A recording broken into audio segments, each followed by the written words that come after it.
Okay, I'm going to be recording this with one hand because I want to be able to show you what's going on. So there's a water tower in the back that helps cool the blades. So what we're going to do is turn that on, and you'll see a few drips start to come down. There we go. Okay, so that runs continuously as the blade is running. So it's going to be a little noisy, but here we go. Here, maybe not if I plug it in.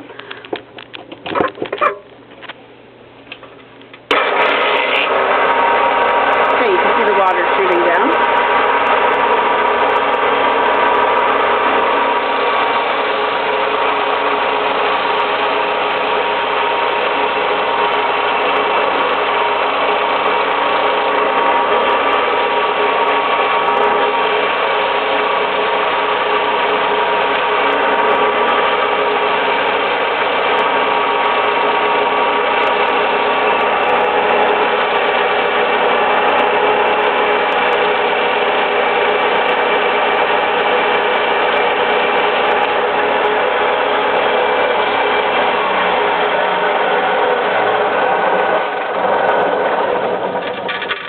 Okay, if you're out there and do stained glass, I know you want one of these right now.